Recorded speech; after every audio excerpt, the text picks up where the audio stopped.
good evening, and welcome to Tea Time.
Hey everybody, welcome to Tea Time. I'm so glad you're joining me tonight. It is a Monday, the 11th. It is Veterans Day. So I want to take this opportunity to thank everyone for their service, especially my daddy, which Carmine's going to put up his pic. There he is. That's Salvatore Canastraci. Joined the Navy at 17 years old. He was on the USS Conway. That's my dad. Thank you. So I want to thank everyone for their service.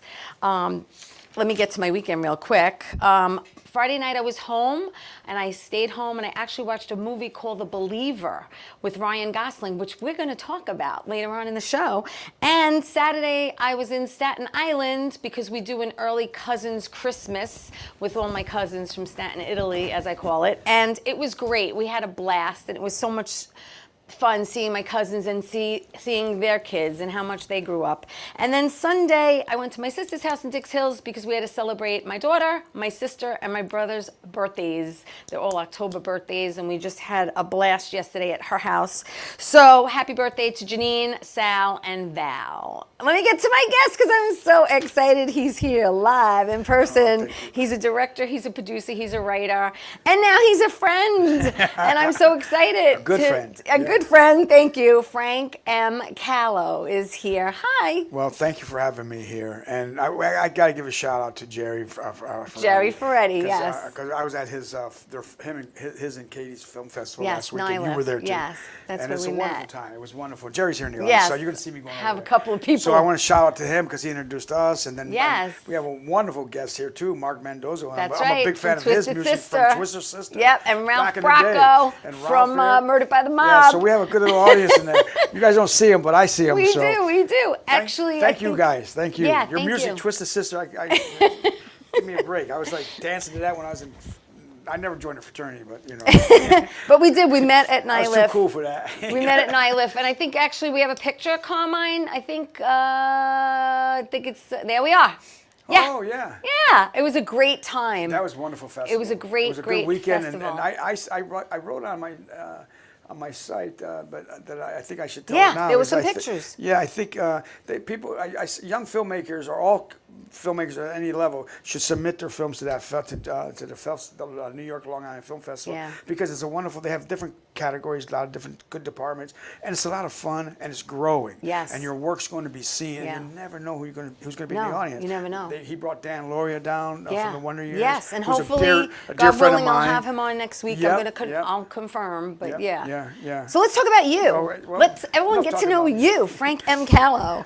You're originally not from New York. No, I was raised in Chicago, outside Chicago, in a small town, Harvey, Illinois. Mm-hmm. Yep, exactly right. Yeah. Which is a terrible neighborhood, but it was great when I was growing up. But and that's where all my influences were. And you went to Thornton High School. High School, yeah, right? Yeah. And you actually played basketball. Basketball for Eastern. We got a pic of that. Yeah. Number 40. Oh, number 40? Yeah. Oh, no. Where is he? Yeah. Come on. There you are, right in the front. Oh, yeah. That's actually. There you are. That's freshman year. That's freshman year, I think so. Yeah. That's freshman year, yeah. What position did you play? Point guard. Point guard. Yeah. And then I played at Eastern as well. Thank you for that. Yeah, wow, you got everything. Yeah, listen, I don't mess around. So listen, as a young boy, Did you love watching movies? Did you pick up a camera and try to make a movie? Or did that come later on? No. I knew exactly what I wanted to do at 5 years old. You did? At 5 years old, I knew exactly what I wanted to do. I just didn't know how to do it. I didn't know how to get there. Right. So a lot of the journey was just learning how to get there because my family's not involved with it. And they're all immigrants and stuff. So, you know, first generation coming over here, working our asses off. And big family. Yeah, I have big. 7 sisters. And to go back to what you were saying is, when I was a young kid, I used to go to the library and I'll collect the plays. And I'll get plays, and I'll read a play like Death of a Salesman or Tennessee. Well, when I was young, I had no idea what they were about until much older. Then I said, wait a minute, I read this when I was 5 years old. But I used to line up all my sisters. I have 7. And I'll play director. And I said, you guys are the actors. Here's the script. Read it. I'm going like this, like this. And they're going like, this is boring. Get out. I'm going, no, you can't quit. I'm the director. That's my first lesson of how to work with actors. If I could work with my sisters, I could get them. I can work any actor. But they walk off, and I'm going, oh man. What are you gonna do? But and you had a whole crew. There's a whole crew right there. I had everything set up. But I'm going like this. You need to have with a camera. That is so funny. I've always wanted to be in this business, always. but it was a journey that I had to learn how to do it. And then you studied at NYU. NYU. I went to, actually it was at the Goodman Theater. My undergrad's at the Goodman Theater in Chicago, which was at the time one of the most biggest, best elite directing schools in the country. It was the only school in the country for directors, and you graduated as a director. Everybody graduates as a director. Most schools have like acting, production design, screenwriting, or stuff specifically like for directing. It's the famous Goodman Theater. David Mammoth, I think, is the artistic director now. I was there when John Malkovich was showcasing Buried Child. Wow. We were the students, so we had to build sets and whatever. We had to participate after hours, after classes. And I loved it. I was in the theater, and John Malkovich was there, and he went on to do Steppenwolf Theater, and then but they were all older than me. But I workshop. Sam Shepard was there, workshopping Buried Child, and Patti Smith was there. Patti Smith from her group was there. Yeah. Him and her did a show together called Cowboy Mouth, and I loved it. I was there, and I got accepted by. Because it seemed so far-fetched, because where I grew up was nothing but factories. Everybody, you looked out your door, you playing baseball, the home run field is facing factories. That was what they expected us to go to. Not that it's bad. It's a great living, don't get me wrong. But it's not what your vision was. But it's that industrial smell, but that's what we were facing with all the time. So I just didn't want to do that, and so I had to find my way in it, Well, you definitely found your way. Years later. But no, I went to the Goodman Theater, and then from there, I left when I was undergrad, and then when I was finished, all students started going like, well, I'm going to go do this, I'm going to go do that. And I never liked Chicago. I really never, the theater world, or I didn't like living there either. Right. But that's personal reasons. But it's like everybody's saying, "Oh, I'm gonna go do this. I'm gonna go do this play." And I asked one of my favorite professors. I said, "What do you think I should do?" Right. And he says, "Well, if you're serious about being a director, you should learn how an actor thinks. You should." And he says, "You should go to the American Academy of Dramatic Arts in either New York or California." And I said, "Oh man, 2 more years program?" And he goes, "No." And he goes, "I could get you in. I'll get you in a second." Okay. So I said. All right, I finally hemmed and hawed, and I said, okay, I'll do it. Yeah. But I chose California. And I was on a special scholarship, from the Goodman Theater to there. And the sister school of American Academy of Dramatic Arts in California, which was in Pasadena, just opened.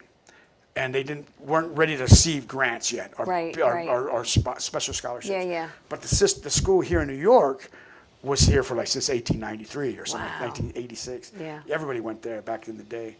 And so I hemmed and hawed again. I said, all right, I'll go to New York. I didn't want to go to New York. Yeah. But by the time I got all my stuff over from California back to Chicago, and I took an Amtrak. Yeah, that's some trip. To New York. Yeah. With a big old suitcase. Yeah. I look like an immigrant come off a boat. Big old suitcase like this. And I'm going and I get off of Grand Central, I'm like, oh man, here, take me to this address. And thank God the school was right around the corner. Yeah. And then I realized I only had $40 in my pocket. Wow. After all that, I went in. I went, oh God, I only have $40. How am I going to do this? Yeah. So the school had a night school, I went to a full-time day school, Right. but they also had a night school for working families, for Yeah. working actors, and I learned how to sneak into school at night. So at 10, the school would close at 10, and then I'll be, because it was an acting school. Yeah. So they had rooms and furniture all over the place, and people Yeah. talking to themselves Yeah, all the yeah. time. So I snuck into the You hid class, out there. in the class, and then and it was good. It was It 'cause worked. it worked for a week. I was going to say It for a worked- while. It worked for a week. And I was smoking cigarettes back there, which I don't smoke anymore. But I Yeah. was smoking cigarettes, so I just put out after everything was closed, I put out a blanket. I had my cigarette ashtray, and I'm just laying there saying, "What am I doing here? What am I doing here?"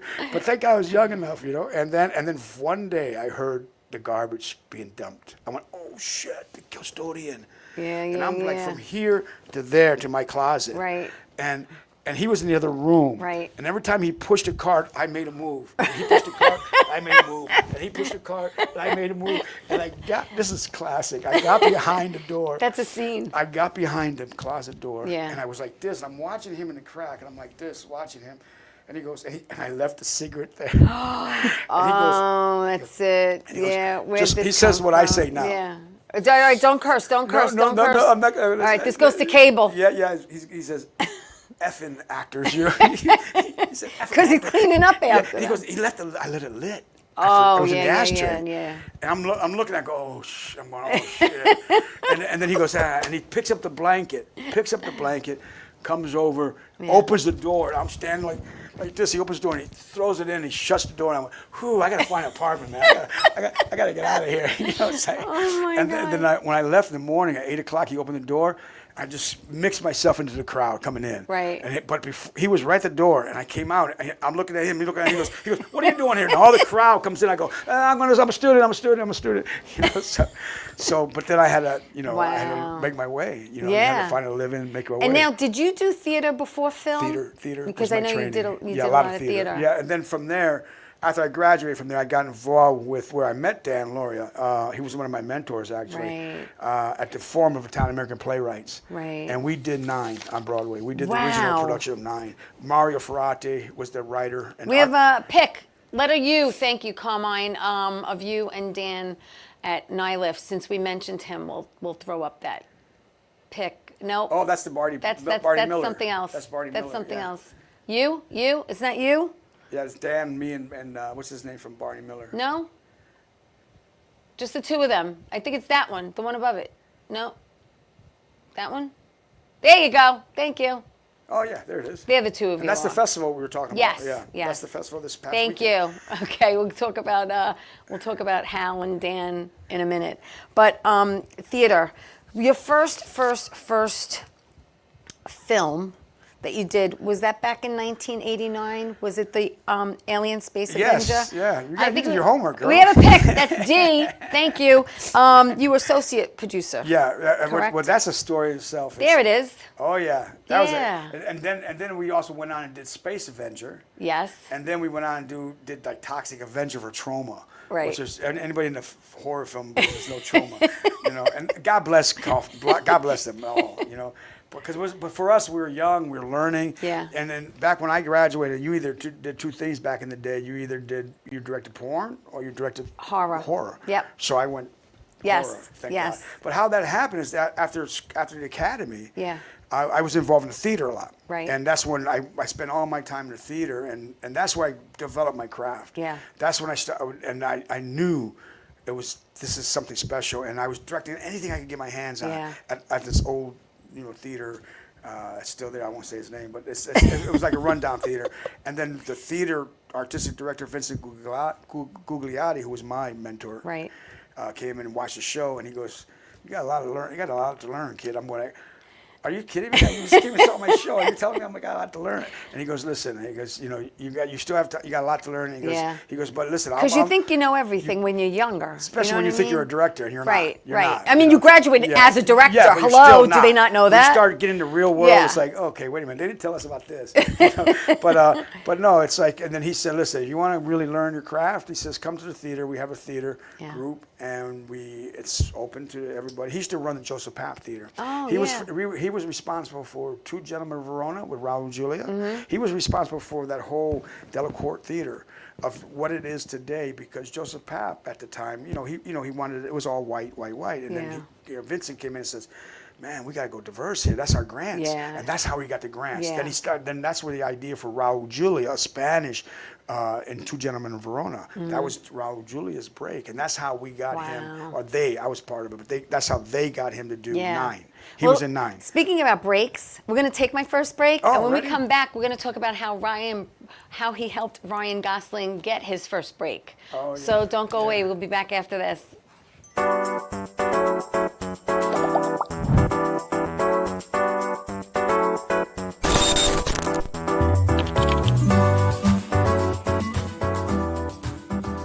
Wonder Woman was everything to little girls, especially that look like me. She stands for being a voice for people that need a voice. My organization renovates homes for people with disabilities. And when I come home, a self-care routine makes me feel my best. I'm very proud of the difference that we're making, and to see that impact in my community inspires me to work even harder for everyone around me. The music was great, the singing was dynamite, the dancing was excellent, the people in the audience loved it. When I heard you singing Santa Claus is Coming to Town, I thought you were little Michael Jackson reincarnated, come out and sang again. Brought me back to my teenage years. Thank you. Believe in you. Let's see if you believe in me. Well, hi there, Theresa. It's John York from General Hospital. I am just checking in because apparently you have a great talk show called Tea Time on Strong Island TV. I want you to have continued great success and have a lot of fun. It sounds like you're having a lot of fun, and that's pretty much the key to everything, isn't it? So continued success. I'm proud of you. Have a great day, Theresa. Bye. And we're coming back. Hey everybody, welcome back to Tea Time. I'm so glad you're joining me because Frank M. CALO is here. He's a writer, he's a producer, he's a director. And before the break, I had mentioned how Frank helped give Ryan Gosling his big break before he went on to do The Notebook. It's a movie called The Believer, which I actually watched on Friday night, and I watched it on Roku. I am telling everyone to watch this movie. I was blown away by it, really was. And it's based, there it is, thank you, leave that there, and it's based on a true story, actual facts, about a Jewish man who goes against his lost his faith and goes against his religion and becomes like a white supremacist. Yeah, it was exactly right. it Contemporary times. Yeah, it blows your mind. I mean, his performance was incredible. Everyone was casted beautifully. Billy Zane is in it also, and Theresa Russell. Theresa Russell was in it, but she wasn't originally going to be cast. It was going to be Isabella. We'll just say Isabella. And she didn't want to play that part. But let me tell you something. Theresa Russell's a great actress, and I admire her work, and I think she was perfect for the part. Yeah, she was. So, things happen for a reason. She came in a week before we started shooting her, and she had a big role. And so tell everyone you were there. Ryan comes in with long hair. He does the audition, and what happens? Well, Henry Bean is the creator and the director, and he wrote it. He's a famous writer, screenwriter. He did Desperately Seeking Susan. Yes. He also did the Basic Instinct, or one of those big shows like that. And then he got the money to do Basic Instinct 2 by the studio, just a check. So he used that to start The Believer, which he read in a newspaper, and that's how what fascinated him, the story, just one clip. Yeah. And then he started developing, and then he started really, this is getting too big. Now, because he's well-known playwright and screenwriter and big productions. And so that's when the studio came in. And then when the budget grew and all the headaches came in, that's when they brought me in. I was the production executive on it. Right. And at the but time, they didn't want Ryan. They didn't want Ryan. They didn't want him. No, the studio fought against us on that. And Henry loved Ryan. He met him somehow and brought him into the audition. And Ryan was coming off a Young Hercules. Right. And he had the long blonde hair and stuff like that. And then at the audition, I remember saying to him, this is a skinhead movie. You got to shave those locks off. That's not going to last. And then we also asked about his contract with Disney and all that. And then called him back an audition. He shaved it all off. Yeah. He took that risk. Yeah. Took Well, that you know risk. what? We have the trailer. Oh, you do? Want to show everybody? Please, please. Go ahead. Let's see it.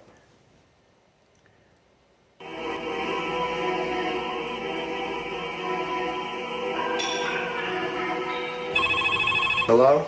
Daniel Balin. I'm a reporter. Reporter for who? New York Times. People hate Jews, do you agree? The very word makes their skin crawl.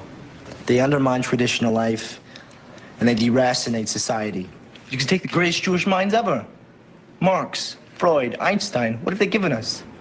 Communism, infantile sexuality, and the atom bomb. Danny, this is great. But how can you believe all of this when you're a Jew yourself? You're not like the others, are you? Avinu Malkeinu Chatanu Lefenecha. I want you to teach it to me. Why? They're your enemy. You want to know the real reason why we hate them? Because they exist. We have all the reasons we need in 3 simple letters. J-E-W. Jew. You say it 1,000,000 times, it's the only word that never loses its meaning. How can you wear that thing? Do you know what it means to your people? They're not my people. Hit me! Hit me, please! Are you out of your mind? You really want to kill Jews? You want to kill me?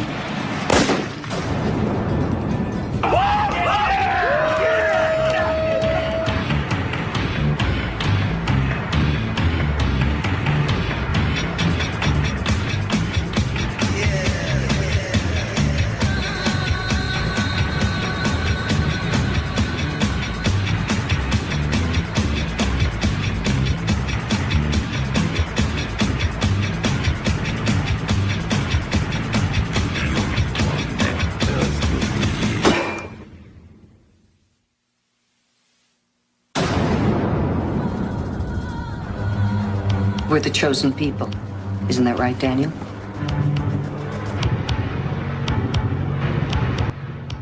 Thank you. Summer Phoenix was amazing Yeah, too. she's I mean, wonderful. everyone. River Phoenix's sister. Oh, I know. Yeah.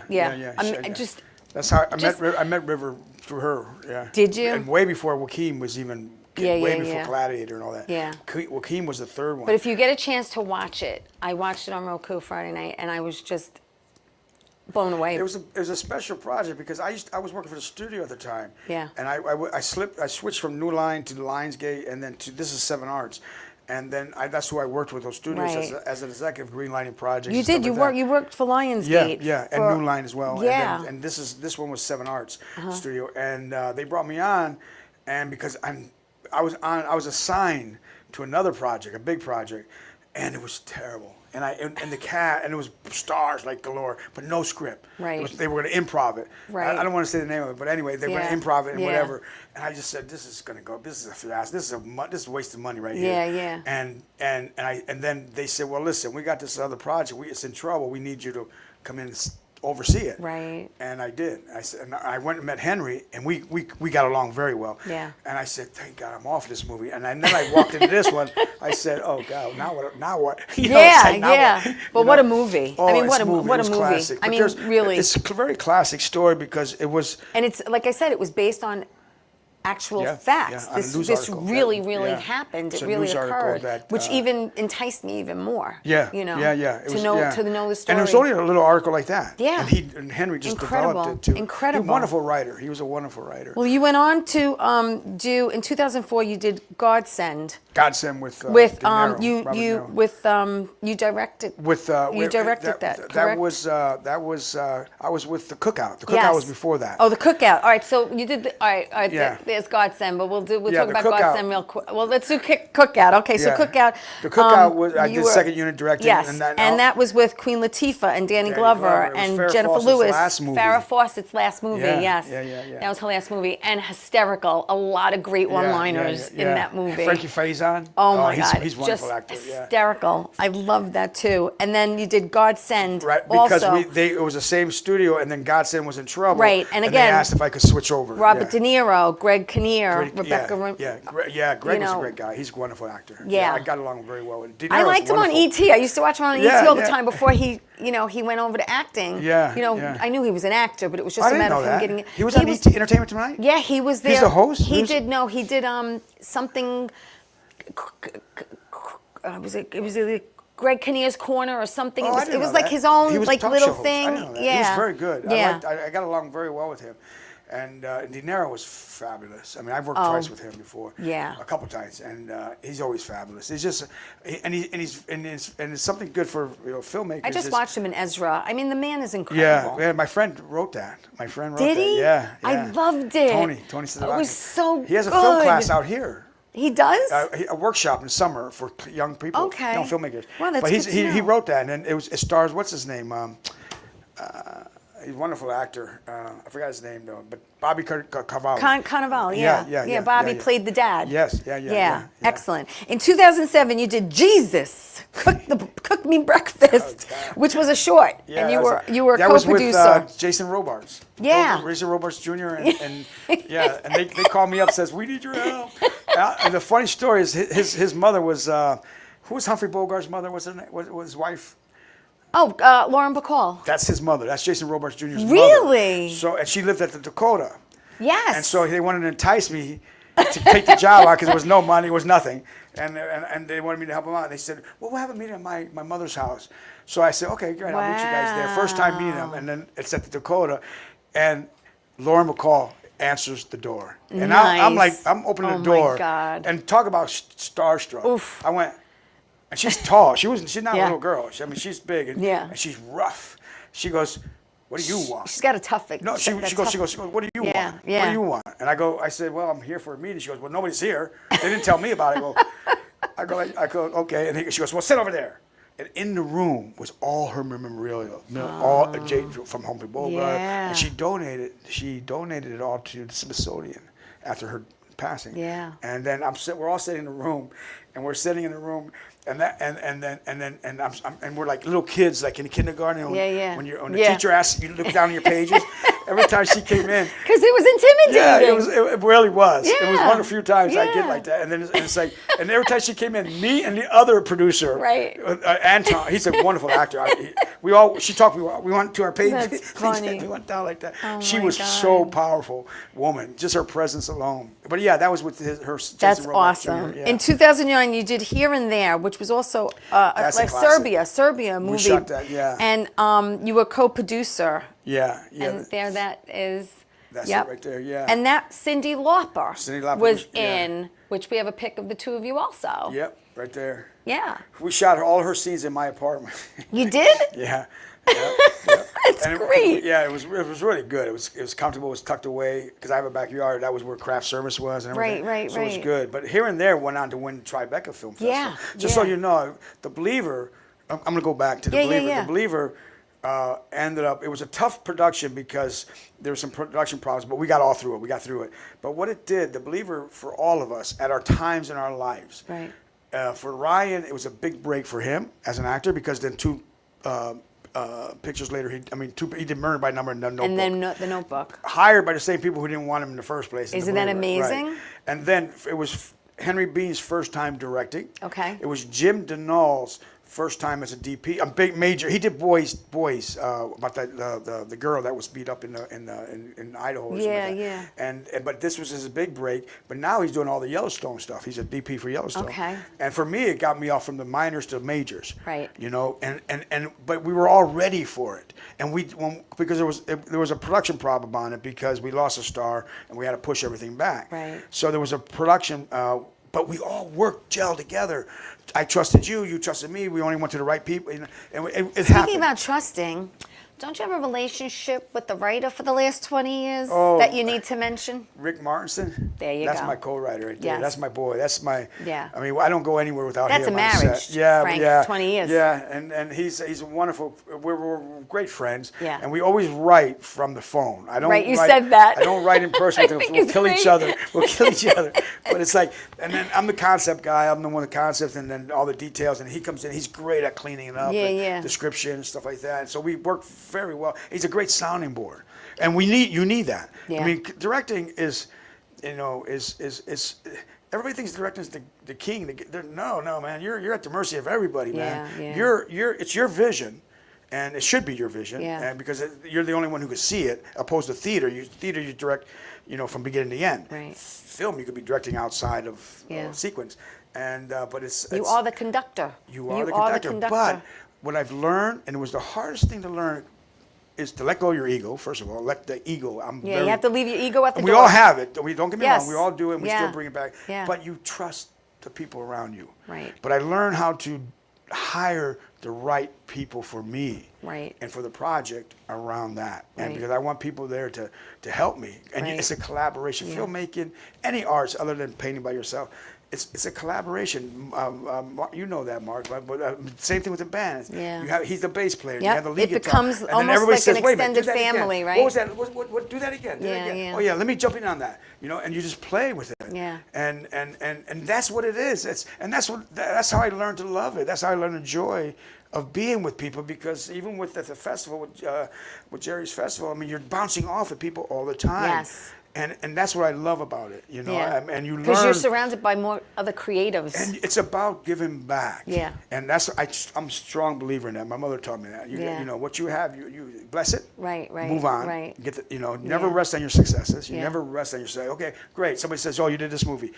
Well, that's 2 years ago. That's 2 years ago, because it takes 2 years for a movie to come out. By the time you finish, I'm already on my other movie. Right. And I'm selling that movie now. You know, so it's a collaboration. It's not one person. It could be the thinking. Yeah. But like you said, Rick, my co-writer. Yeah. Man, I think I'll say, oh my God, you know, as a writer in the first draft, even to this day, at my age and everything like that, when I do a first draft, I give it to Rick. I'm like, okay, I want him to say, oh, that's the best thing I ever wrote. Yeah, that's the best thing. And he goes, well, you know, I'm like, oh, Rick, shut up. I'll call you in the morning. Boom. But you want that approval. Right, of course you do. Yeah, Dayton Cali is a really good friend of mine. He's a wonderful actor. He's my best friend, one of my best friends. Dayton Cali, who did The Sons of Anarchy. He played Wayne in Sons of Anarchy. He went on to do Deadwood, and he also was in Fear of Walking Dead, which he won the Grammy for.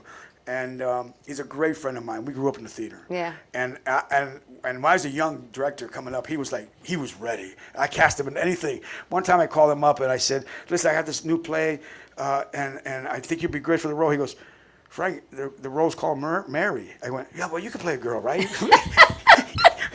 That's how much I wanted to work with him all the time. That's great. But he's so funny. But one time he was saying, we have a great conversation. Yeah. Talk about craft. Even at his age, he's still talking about craft. And he goes. I said, I have a new screenplay I want you to read. And he goes, oh, God, is it going to be one of those other Frank CALO things? And I go, Dayton. I said, that was back in the day. Yeah. Back in the day when I was looking for your approval. I would send you a screenplay so you could pat me on the back. Yeah. And say, oh, wow, this is the best. This is better than Quentin Tarantino. Oh, this is the best thing I ever read. And that's what you want. You want that approval. But then I said, once I got rid of that, Dayton, I don't need that anymore. Yeah. I said, now I want you to read it. And he goes, all right, I'll read it then. I'll read it for you. You know what I'm saying? Wow. Continuing, 2010, letter J, please. You did Zenith. Oh, Zenith. Yeah. And that you were associate producer, co-producer on that too. That was the end of the world type story. Yeah. That was the dean of the film department at New School. Really? He's a good friend of mine. Yeah, and that was his project. So I jumped on to help him out with that. It was a low budget. That was a very low budget. Same year, you did Morning on Charlotte Street. That's with Artie. Yeah, that was with Artie Pasquale. Now, and Joe Cenero. Joe was in that too. That was a short. Yeah, that was a trailer. Yeah, that was a trailer. The trailer short to sell it. To sell it. Yeah. Correct. Yeah. And yes, we have a picture of you and Artie Pasquale as well. There you go. There he is. What am I doing with that gray hat? I never wear a gray hat. I know. Then you switched over. Yeah. And then on that we also have K, L, and M. Cause, the Comedy Central? M. Yeah. What is that? Who's that? That's is that Sydney? That's no, that's Al. No, not Al. Sorry. Oh my God, I can't. Oh, that's Dominic. That's Dominic. That's Dominic. Yeah. Thank you. Yeah. He was in Morning on Charlotte Street. That's Dominic Mancino. Yeah, he was on Morning on Charlotte Street. Yes. Yeah, he was good. Was in that He's too. a wonderful actor. Him, that whole cast, they all were wonderful, man. Joe, the girl. Yeah, quite a few people in that. Yeah, Artie. Artie was in it. Who else was in that? That's how I met Trying to Artie. look. It's through that show. Oh, did you? Yeah, yeah. It was written by Gary Goodell and Nick. Artie, I had Stooge. on. Artie was on The Sopranos. Just for those people who don't know, Artie Pasquale. He was. Oh, he was on the show. I had him here. He was sitting right in that seat. He's a little bit taller. He's great. I tell you. And then you did 2011. You did Pay It Forward. Yeah. Which, let me tell you something. I watched that. Yeah, that was special. And that was really, really special. I mean, you really choose things that really touch detail. Detail, touch the soul, touch the I'm at a heart. point in my life where I do that. So let's tell everyone about Pay It Forward. It was, you produced it, you wrote it, you directed it. Yeah. And it was about the Bogards. Yeah. Who ran a youth ministry program. In Asbury. Right. In Asbury, New Jersey. Called Aston Group. Yeah. Aslan Group. Aslan Group. And what a beautiful story. Thank you. That was a lovely story. Actually, the person who produced it was the guy who was in it. Yes, Jimmy. Jimmy. He always wanted it, and then my friend Dougie Fresh, Jimmy Fields, who you know, Mark, you may know Dougie Fresh, he became a good friend of mine, and he introduced me to Jimmy. Jimmy Fields, and we were at his restaurant, and Jimmy helped produce it as well. Yeah, and he also he played the main guy. It's basically his story. It was his story. Yeah, he exactly wanted to give. He wanted to pay it forward and give back to this organization that helped him as a kid because his mom died at a very young age, and he had to raise his two sisters. And very successful man. He owns he could have fallen a lot through of the restaurants cracks. and bars in Asbury and on the shore. In Jersey. Him and his partner, Yeah. And that was a lovely project. It was beautiful. Yeah, thank you. It really, really was. And then how he found a mechanic who was also at Aslan. At the same at the group. At the same group, and he paid it forward also. Yeah. That was the Aslan group was a special group. They helped a lot of kids, and that's how we shot some of it in Haiti. Yes. And that's I saw that. Yes. I gotta talk about Haiti. Oof. Yeah. You know, that's when we crossed over from the Dominican Republic side to north. Yeah. And it's night and day. It's like right there, night and day. And the sad part, well, one of the sad parts about it is that unfortunately this amazing couple, lost both their sons to drugs. They both OD'd within a couple of years of each other. And Jimmy telling them, but you have not that we can replace your kids, but look how many kids you've helped. Right. That's why we put that memory in memory of. Yes, which was so touching. They didn't know I was going to do that. Yeah, that was special. Yeah, that was really special. Very, very special people. That was heartbreaking. When I didn't realize that until we started shooting that. They didn't tell me that. And then I got them into it by the conversation. Yeah. And when she started releasing it, I went, everybody's in tears. Everybody's in tears. Because the sons were very instrumental in making that business grow. Yes. And they were anti-drug. They were anti-this. They were helping the Haitian people.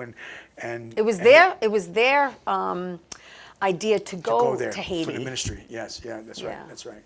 And then they both ended up overdosed. Yeah. Well, the oldest son died overdose, and then they were so close that the brother couldn't take the death. Yeah, and live then without him. he did the same thing. Yeah. That he died the same way the brother died. Yeah, it was a shame. Okay, so in 2012, we're gonna put up N, please. It was called Jelena. I don't know, am I saying it right? Hold on, let me put on the readers. Jelena? That's it. Jelena. Oh no, that Three Sisters. Jelena. She's one of the actors. Katharina. Yeah. That's another Serbian film. You were associate producer, also co-producer. Co-producer on that. Yeah. Yes, co-producer. We went to Serbia because the culture. I was going to ask you if you filmed there. Here and there. Yes. That was shot here in New York, but here and there that you mentioned earlier. Yes. 6 weeks in Serbia, in Belgrade, and then 3 weeks here in New York. And that was kind of like a 90 Day Fiancé spin on it's a beautiful film. today's 90 Day Fiancé. It's very romantic. He goes there. Yeah. Someone's going to pay him money to bring back a woman and marry him. He's a furniture mover. Yeah. Hysterical. Yeah, that was a great time. That was a wonderful time. So then we get to 2017. You did The Right to Live. The Right to Live with Michelle. You produced it. You directed it. And no, Michelle and she directed it. You produced it. I came in as a producer and helped them out, and especially in the reshoots. Yes. And then, but the directors were Michelle. So that was that's Carmine. Thank you. The Right to Live. And that was with Michelle and Francesca. It's a Greek name. It's Franzikos, if you say it really fast, and Nancy Vasquez. Yes, they're the directors. They and both the writers directed too. it. They were writers yes. too. Yeah. And And again, a lot of.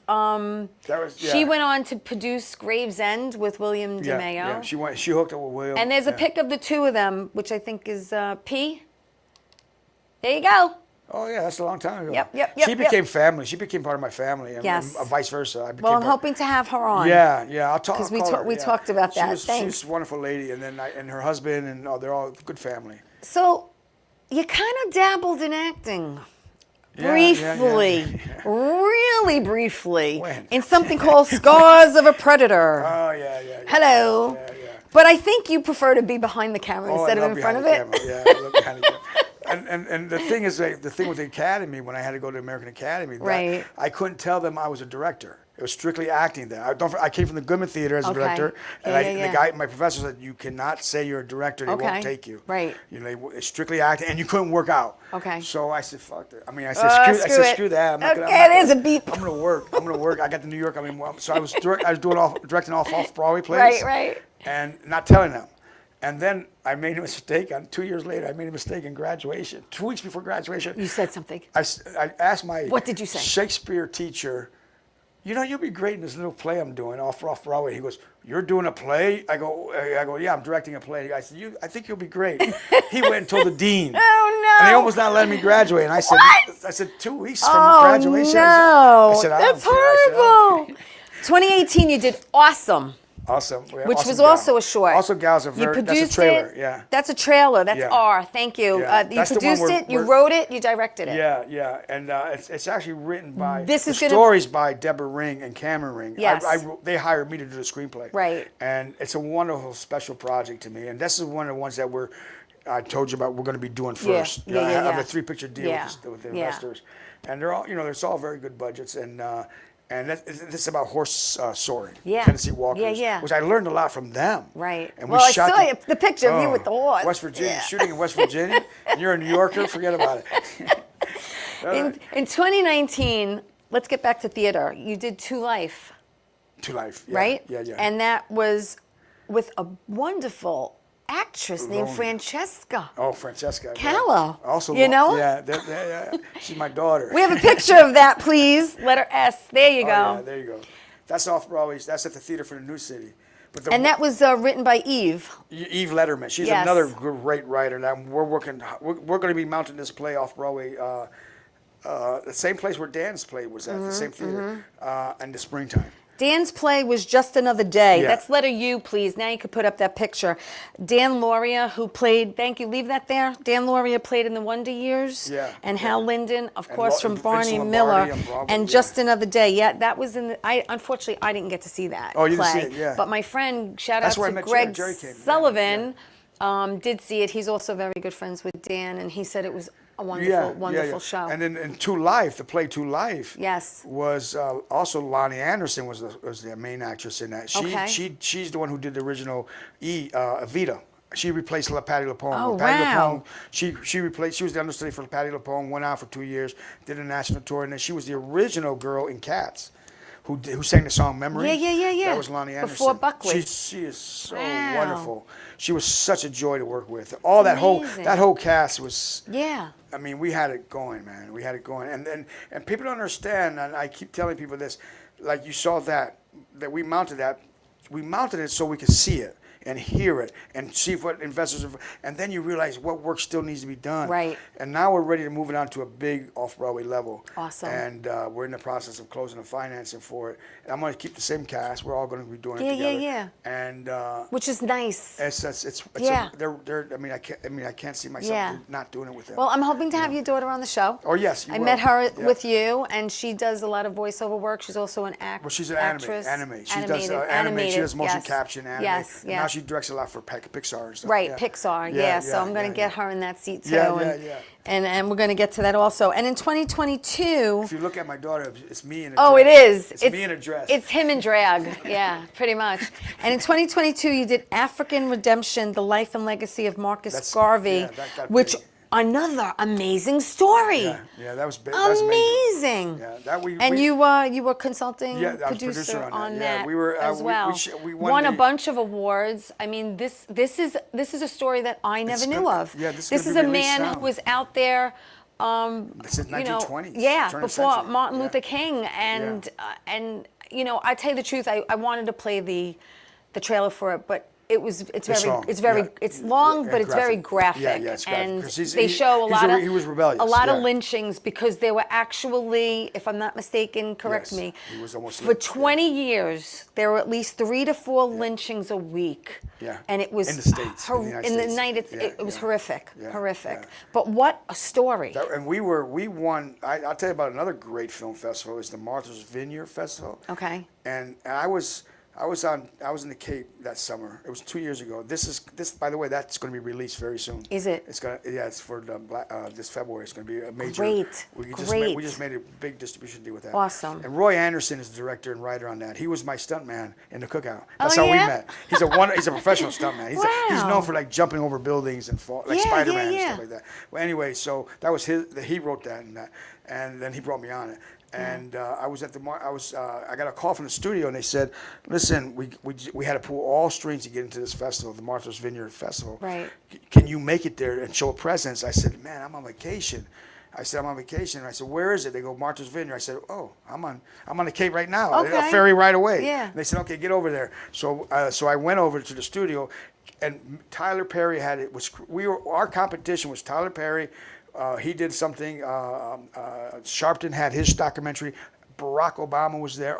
We were on stage with Barack, and I know Barack, and I worked with him before, and I didn't know he was going to be there. I didn't know anything about this festival. Yeah. But it's prime time Oscar contending festival. Right. And you had no idea who's there. It's very quiet. Right. It's hush hush. My guy got there. I said, cannoli. This is better than Sundance, man. It's like, and, yes. and I was on. We did a Q&A, and then we're doing a Q&A, and we're going over, and I looked out, we're in the wing, and Brock's backstage. He's going. Wrap it up. Shit, Brock's here. Wrap it up. He's here. Okay. But no, that was an unexpected treat. Wow. That festival. Yeah. Hey, listen, we're gonna take my last break. Good. We're not even going to take in a third break. We're just gonna take another quick break. Please don't go away. More with Frank M. CALO after this.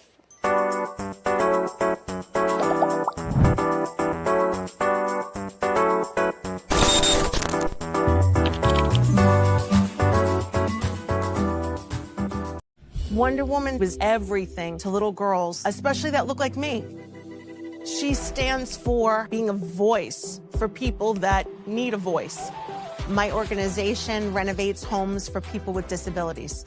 And when I come home, a self-care routine makes me feel my best. I'm very proud of the difference that we're making, and to see that impact in my community inspires me to work even harder for everyone around me.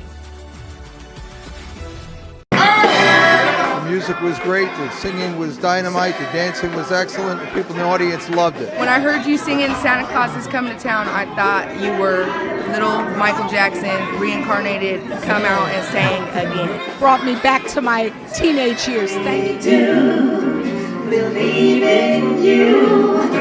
Let's see if you believe in me. Who's the best comedian you know? Theresa Farrow. And who's the best actress you know? Theresa Farrow. And who's the best cast member in Bad Boys? Teresa Farrow. Who's got the best radio? Teresa Farrow. Stop. Who's your favorite Guinea? Teresa Farrow. Who are you loving right now? Teresa Farrow. All right, Chuck. I love you too, baby. Love you as always. Thank you. Hey everybody, welcome back to Tea Time. I'm so glad you're joining me tonight. Yes, Dave Revels, my friend Dave Revels, who sang with the Drifters and Persuasions, is going to be at the Argyle Theater on the, what's the date? I'm sorry. Oh my God, 23rd? When did I write it down? It was the 23rd. 23rd, Argyle Theater. And real quick, the Italian Chicks of Comedy. Let's throw that up. This Friday night, they're going to be at my father's place. You don't have any plans this Friday night? Go see my friend Mary Ann Mazzano and the Italian Chicks. Great show. Thank you. And also, if you're not doing anything on Friday night and Saturday night, my friend John DeResta is coming in from California. He's going to be at Governor's Comedy Club if you want to go see comedy. You know, there's a lot to do on Long Island, Frank. You know what I'm saying? What was that Christmas show? What was that? The Christmas show is Dave Revels was with the Drifters and the Persuasions, and he's doing a holiday show at Argyle Theater, and I took my mom. Where was that? That's all the way out in where? Babylon, and I took That's your my father's mom. shop, you said? Your father's? No, that was the Italian Chicks. Is at my father's place. I know I did everything very fast there. Yeah, towards the Italian end. Chicks. That's what I The wanted. Italian Chicks. That's Danny Aiello. Let's go back to the Italian Chicks. Endorse that. That's Friday night at my father's place. I'm one of the Italian. I'm one of the Italian Chicks, but I'm not in that show Friday night. You're going to meet my father. My father's turning 90 in March. Just to put that out there. Okay, so listen. Let's get back to you. Okay. So you have your own website, which is FMC, Frank M. CALO, fmcfilm.com. Yes. So you can go there and you can check out his website. In the meantime, you are on Facebook, you are on Instagram. IMDb, yeah. But you started your own production company. Yeah. Why? Why, and what was the hardest thing about it? Because I know I asked you that question when we went Nylift, but you said that's a good question. Yeah. Well, you asked a good question about the Believer, that was a great question. Well, that too. Yeah, that was a wonderful question. Thank you. But you said, you know what? Let's start my own production company. What happened with that is I just got tired of working. When I worked at the studio, I worked my way up to be an executive, production executive, green lighting project. But then if your project got selected to be made, then you're the overall piece producer overseeing the project. So I would have this project going, and I would have that project going, and it goes all the way down to Master's Ball to everything which I was assigned to. Yes. And what else were you assigned to? A lot of them, a lot of projects. A lot of Godsend was from them. Yes. That was actually one of my last ones. Right. With them. But what happens is I did Now and Then with Demi Moore. Yes. That's a classic film, by the way. It's about the girls in Treehouse. Yep. It was Cindy Ricky's big break when she was a little girl, and a lot of great talent. And then we had Tom Hanks' wives. We had Rosie O'Donnell. We had. I saw it. Yeah, it's a great film. But that was one of the last shows. They're riding their banana bicycles. Yeah, with New Line. Yep. That was with New Line, and they didn't. At first, they didn't want to go with it. And some idiot producer in the executive said, "Oh, that's just nothing but a girl's version of Stand By Me." And I went, "Oh, gee, well, what's wrong with that? That made a lot of money. That's a lot of money right there." Turn out. And look, and it became that. It became such a success for Demi Moore. Now, Demi Moore was already a success as an actress, but this was her first film as her own production company. So she relied a lot on me because she was working on that jury movie, what she was, The Jurist or whatever, and I had to do a lot of the stuff. So we were on the phone all the time. Yeah. And when we finally got it, and that was. But then I got tired. And then I always, like I said, it goes back to since I was 5 years old, I've always wanted to do what I'm doing, direct and produce it. And I was not allowed to do it because I was conflict of interest. You tie your hands a little bit. They do, yeah. And I can't go and say, well, here, let's do my project, because I got everybody else. And it's money, it's corporated. Where's the money? Yeah. But I learned a lot. And so what year did you start?